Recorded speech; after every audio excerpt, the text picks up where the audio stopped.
back. We don't have a dog door, so.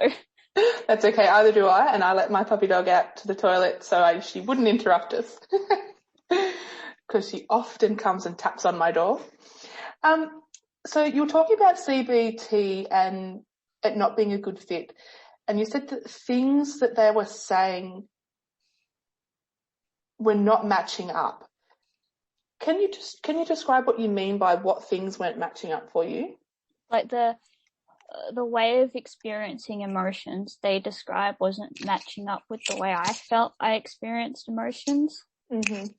So they'd say, okay, well, you're thinking the anxious thoughts, which is causing the anxious feeling, which is causing you to, I don't know, have a panic attack or something. I don't really understand it. But I'd be like, well, no, I'm feeling anxious.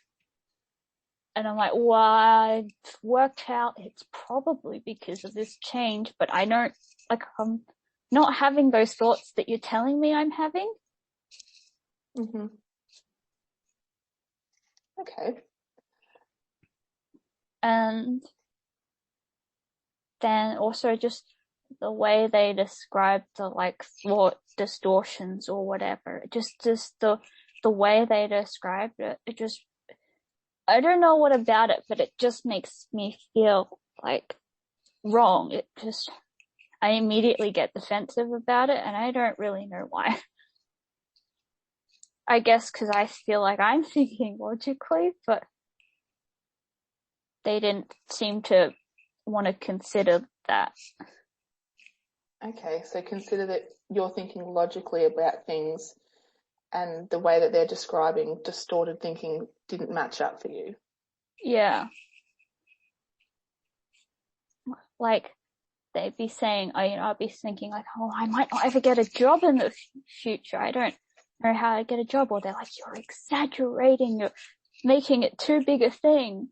But then in my mind, I'm like, well, statistically, as an autistic person, like, one of the highest unemployment rates in Australia, so I don't think I am.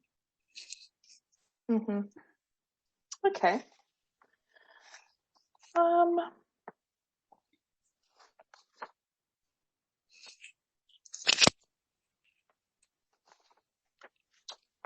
So we have approximately 10 minutes left, and I have 2 questions. I think we can get through those 2 questions in 10 minutes. What do you think? Yeah. Great. Thank you. So can you please describe the ideal psychologist for an autistic adult? Well, firstly, someone who has a good knowledge of autism, but not just from like a textbook or from the literature, actually understands in a way that meant they've listened to people.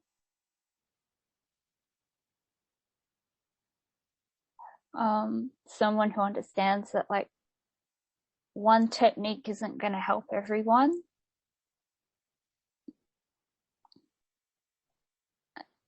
And someone who understands how, like, sensory things impact feelings. So, like, for example, knowing to ask someone, oh, is this room too loud? If they look like they're really agitated as soon as they come in, sort of thing. Okay. So when you talk about knowledge of autism and not just from textbooks, like listening to people, would you say that they have some lived experience of autism? I mean, they're not autistic themselves, but what kind of lived experience might the ideal psychologist have? I guess even if they haven't, they're not autistic, but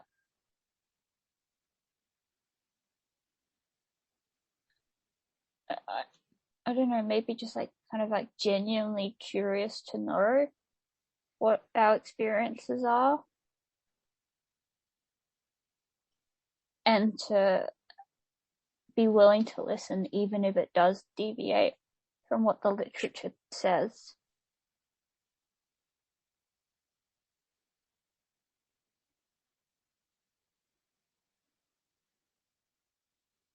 Okay, great.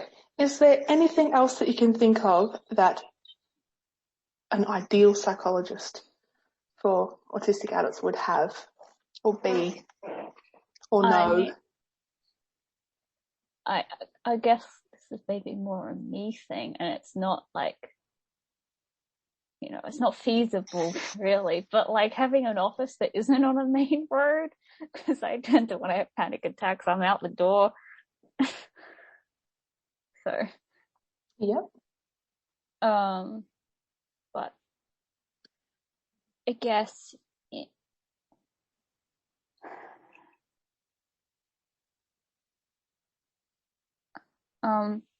being aware that they might have to explain things that might be common sense to other people, like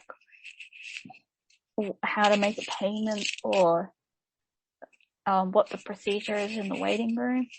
Mm-hmm.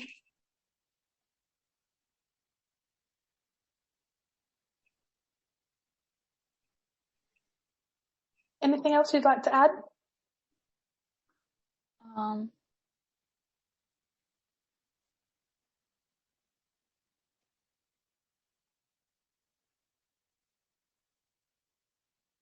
Not that I can think of off the top of my head.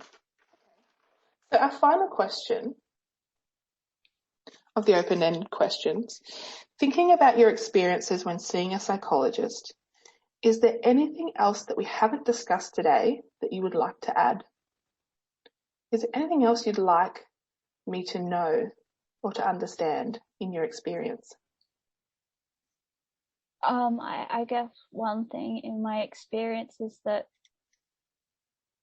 like a bad psychology experience, I'm assuming this is probably true for other people as well, like a bad psychology experience isn't just like oh well that's a shame, like it can really impact people and it can be really hard. Yeah. Mm-hmm.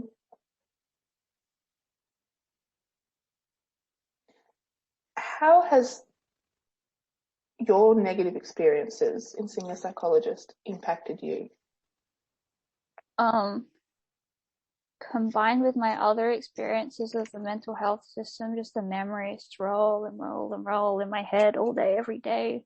Mm-hmm. I've had nightmares about it for like 2 years. It makes it really hard to keep going to see a psychologist, even though this one's helping, just working up the trust to be like, well, this person might not discharge me without telling me, like stuff like that makes it really hard to trust. Mm-hmm. Yeah. And also, just like the delay between like people thinking I could be autistic and letting me know so I could be diagnosed.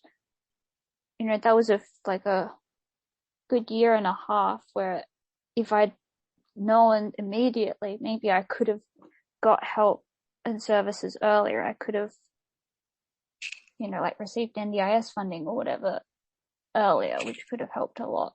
Mm-hmm. Sure. I do apologise. I've missed a question, so I'm going to go back. It is kind of relevant, but what you were saying reminded me of this question. So, did any parts of the mental health system make it easier or harder to see a psychologist? I think all the way you have to be referred is so confusing that makes it really hard. You have to go to the GP, but you have to remember to make it a double appointment, but you can't talk about anything else in that double appointment. And then you have to hope the GP finds a good psychologist for the thing. And then also